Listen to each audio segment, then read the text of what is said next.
Social media messages के बिना तो राइजिंग पाकिस्तान की नशिस्त मुकम्मल हो ही नहीं सकती जी चलें। क्या सीन है जी चलें जी, सिलसिला शुरू करते हैं, तस्वीरों से शुरू करते हैं और देखते हैं आज हमें किस किस ने क्या क्या भेजा है। मोहम्मद अहमद ने हमें शुजाबाद से तस्वीरें भेजी हैं, आइए देखते हैं। शुजाबाद से वाह जी वाह, शुजाबाद रेलवे स्टेशन की तस्वीर आ गई है। जब आप शुजाबाद के पास रेल में गुजरें तो ये मंजर आपको देखने को मिलेगा। ब्यूटीफुल भैया, आपका दफ्तर है, घर है, क्या है, और ये बड़े प्यारे शुजाबाद के फूलों का गुलदस्ता फातिमा आपके लिए आया है जी। और पत्ते मेरे लिए आए हैं।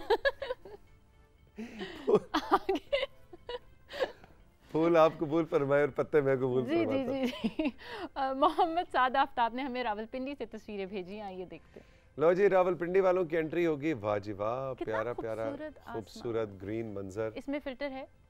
इसमें फिल्टर बिल्कुल होगा, बिल्कुल ये 100% फिल्टर है। ये बंदा जब भी भेजता है फिल्टरों वाली भेजता है, इसको ओरिजिनल तस्वीरें खींचनी आती नहीं। हाँ जी भाई, this is very artistic, beautiful, क्या फ्रेमिंग है, जबरदस्त, वेरी गुड। ये किसकी तस्वीरें थी? जी मोहम्मद साद आफ्ताब की तस्वीरें। साद, वेरी गुड, शाबाश।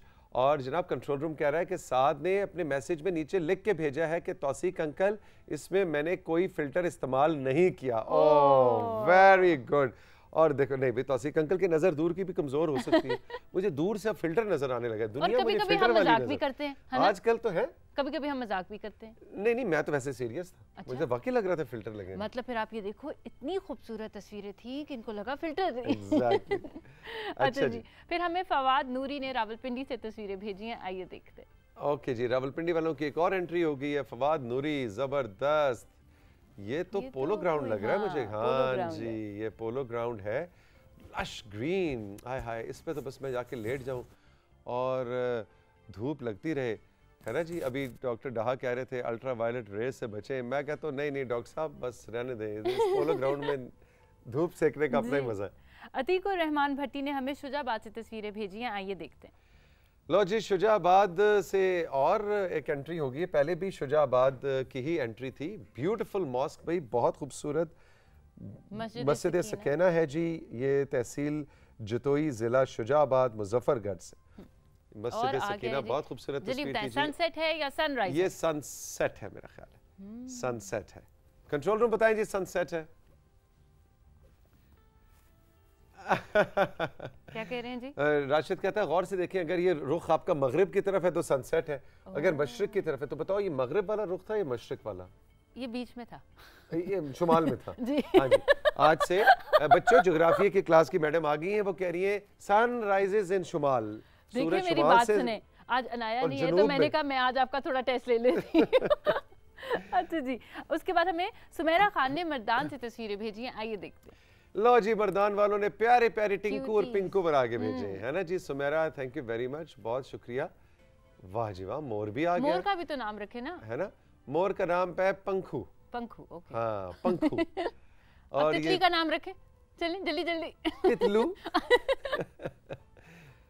ओह वेरी नाइस, वेरी नाइस। ये तो बड़ी, ये तो रुशना की तस्वीर लग रही है नहीं? हाँ रुशना, तो देखो तुम्हारी, रुशना हमें कह रही है आई लव यू। देखिए उसने वो पकड़ा हुआ है और वो कह रही है आई लव यू शो में आज। अच्छा जी, अब हम मैसेजेस की तरफ चलते हैं और हमें माहनूर ने मियाँ वाली से जो है मैसेज भेजा और वो कह रही है पिछले पूरे हफ्ते के प्रोग्राम का रिव्यू देना चाहूँगा। ओहो, देना चाहूँगी जी, बिल्कुल। क्या जबरदस्त पूरा हफ्ता एनर्जी से भरपूर रहा। ठीक है। महरोश ने हफ्ते का पहला दिन जादुई अंदाज में किया। तौसीक हैदर ने काफ़ी मेहनत से जादुई टोपी को अपने काबू में करने की कोशिश की, लेकिन वो हाथ ना आई। हफ्ते की आखिरी दिन का प्रोग्राम जो तौसीक ने कल्चर पर मबनी था, जो सकाफती कल्चर पर मबनी था, कमाल का था। सारे सूबों को बहुत खूबसूरती से कवर किया। परी और नौशीन शहजादी ने मेला लूट लिया। वैसे आप सही कह रहे हैं, आपको पता है हम आज भी इनकी बात कर रहे थे। नौशीन और परी ने बहुत जबरदस्त परफॉर्मेंस दी। हमारे सारे फोक आर्टिस्ट ने जबरदस्त परफॉर्मेंस दी। बहुत जबरदस्त हमारे उस शो की रेटिंग गई। व्यूअरशिप ऐसे टॉप पे और मैसेजेस ने तो जिसे कहते हैं कि तहलका मचा दिया। व्हाट्सएप ऐसे जैम हो गया था हमारा और हज़ारों की तादाद में आपके मैसेजेस मौसूल हुए और सब ने बढ़ चढ़ के तारीफ़ की है। सब हमारे बलूचिस्तान के हमारे जो सिंगर्स थे उनकी क्या बात थी, सिंध, पंजाब, केपी, बहुत मजा आया हमें भी। बिल्कुल, वो जिसे कहते हैं ना कि हमारी यहाँ पे एक ईद हो गई ना, ईद थी लास्ट वीक। बिल्कुल बिल्कुल जी। अच्छा जी, अगला मैसेज है नाइला सुल्ताना ने हमें लकी मरवत से मैसेज किया है। अल्लाह से दुआ है सारी टीम ठीक ठाक हो। पिछले हफ्ते प्रोग्राम में रुशना का सलाम पसंद आया। मैं तो कहती हूँ कि आइंदा भी प्रोग्राम में पाकिस्तान के जिस मेहमान को बुलाएं तो उनका तारुफ उसी इलाके की जुबान में करवाएं। जी बिल्कुल बिल्कुल जिस इलाके से वो ताल्लुक रखते हैं। बिल्कुल रुशना पश्तून है, पश्तो स्पीकिंग है, तो उनसे हम कभी कभी पश्तो का तड़का लगाते रहते हैं। जाहिर है कि मैं कभी कभी पंजाबी का और ऐसी टूटी फूटी सिंधी का कभी तड़का लगा देता हूँ, तो यही हुस्न है राइजिंग पाकिस्तान। बिल्कुल जी। उसके बाद हमें नफीस अहमद ने कराची से मैसेज भेजा है। अपनी सादा गुफ्तगू, खूबसूरत लबो लहजा और काम में ईमानदारी और मेहनत से कामयाबी के सफ़र पर रवां दवां जहांगीर साहब ने बहुत मुतासर किया। अल्लाह उनके फ़न को दायमी उरूज दे, सेहत तंदुरुस्ती के साथ, आमीन। दुआ गो जहांगीर जानी साहब और राइजिंग पाकिस्तान की टीम के लिए। जी बिल्कुल, जहांगीर जानी साहब का भी एपिसोड बहुत सुपर हिट गया और सबने उनकी सादा और ऑनेस्ट, दिल से निकलती हुई सच्ची बातों को, खरी खरी बातों को बहुत सराहा। और ऐसे आर्टिस्ट जो हैं वो असासा हैं इस मुल्क का। और वाकई आपकी दुआ में हम शामिल हैं कि रब जहांगीर जानी साहब को सेहत वाली, भरपूर और इसी तरह से हंसती मुस्कुराती जिंदगी दे। आमीन आमीन। चलिए जी, मैसेजेस का सिलसिला हुआ ख़त्म। अब चलते हैं अपने बुक बडी की तरफ। जी बिल्कुल, कराची से चलते हैं और देखते हैं शाहरुख नदीम आज कौन सी कुतुब हमें रेकमेंड कर रहे हैं। गुड मॉर्निंग एंड अस्सलाम वालेकुम मेरे प्यारे पाकिस्तानियों, कैसे हैं आप लोग सब? I hope all of you are doing great. दोस्तों, आप लोग एक बात से तो जरूर मेरे साथ इत्तेफाक करेंगे कि हमारी जिंदगी का सबसे इंपॉर्टेंट, सबसे अहम, सबसे क्रिटिकल वक्त होता है हमारा बचपन, हमारा चाइल्डहुड, यानी कि हमारा बचपन ज्यादातर हमारी जिंदगी को ड्राइव कर रहा होता है।